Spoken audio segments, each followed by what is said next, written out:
অবশেষে ব্রাজিল ফ্যানদের অপেক্ষার প্রহর শেষ হতে যাচ্ছে। আগামী 18 মে ব্রাজিলের বিশ্বকাপের চূড়ান্ত স্কোয়াড ঘোষণা করতে যাচ্ছেন ব্রাজিল কোচ কার্লো আনচেলোত্তি। ব্রাজিলের চূড়ান্ত স্কোয়াডে কারা কারা থাকছে ও কারা কারা বাদ পড়ছে এবং এই স্কোয়াড ঘোষণাটি কিভাবে লাইভ দেখতে পারবেন তাই নিয়ে আজকের এই ভিডিওটি, তাই ভিডিওটি না টেনে সম্পূর্ণ দেখতে থাকুন। দর্শক, আপনারা ইতিমধ্যেই সকলেই জানেন ফুটবল বিশ্বের সবচেয়ে বড় আশার ফিফা ওয়ার্ল্ড কাপ শুরু হতে আর এক মাসেরও কম সময় বাকি। ইতিমধ্যে 2026 বিশ্বকাপকে সামনে রেখে বিভিন্ন বড় বড় দল স্কোয়াডও ঘোষণা করে ফেলেছে। এইদিকে ব্রাজিলও 2026 বিশ্বকাপে হেক্সাপোনের লক্ষ্যে ফিফার কাছে 55 জনের একটি প্রাথমিক স্কোয়াড জমা দিয়েছে। এবার সেই প্রাথমিক স্কোয়াড থেকে সকল কিছু যাচাই বাছাই ও বিবেচনা করে আর মাত্র 2 দিন পরে 2026 বিশ্বকাপে ব্রাজিলের চূড়ান্ত স্কোয়াড ঘোষণা করবেন কার্লো আনচেলোত্তি। 2026 বিশ্বকাপে ব্রাজিলকে চ্যাম্পিয়ন করার লক্ষ্যে আগামী 18 মে রাত 2টা বাজে অর্থাৎ 19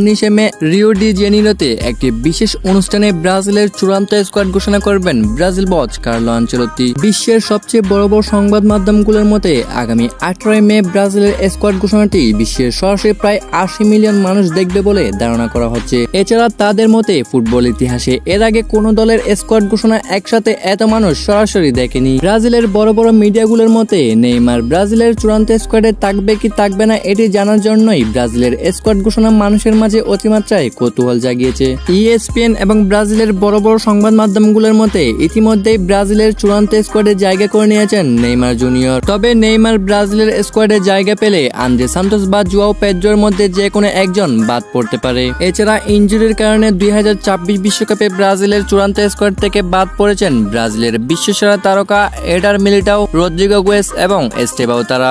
আশা করা যাচ্ছে যে আগামী 18 মে কার্লো আনচেলোত্তি একটি বিশ্বসেরা স্কোয়াড ঘোষণা করবে। কার্লো আনচেলোত্তির এই চূড়ান্ত স্কোয়াড ঘোষণাটি আপনারা সরাসরি লাইভ দেখতে পারবেন সিবিএফ এর অফিসিয়াল ইউটিউব চ্যানেলে এবং টিএনটি ব্রাজিল ইউটিউব চ্যানেলে। তো বন্ধুরা, আপনাদের কাছে কি মনে হয় আগামী 18 মে কার্লো আনচেলোত্তি ব্রাজিলের বিশ্বকাপের স্কোয়াডে কাদেরকে রাখতে যাচ্ছে এবং কাদেরকে বাদ দিতে যাচ্ছে তা কমেন্টের মাধ্যমে জানিয়ে দিন। আর আপনি যদি ব্রাজিলের ফ্যান হয়ে থাকেন এবং ব্রাজিলের সকল আপডেট নিউজ সবার আগে পেতে চান তাহলে আমাদের চ্যানেলটিকে এক্ষুনি সাবস্ক্রাইব করে রাখুন।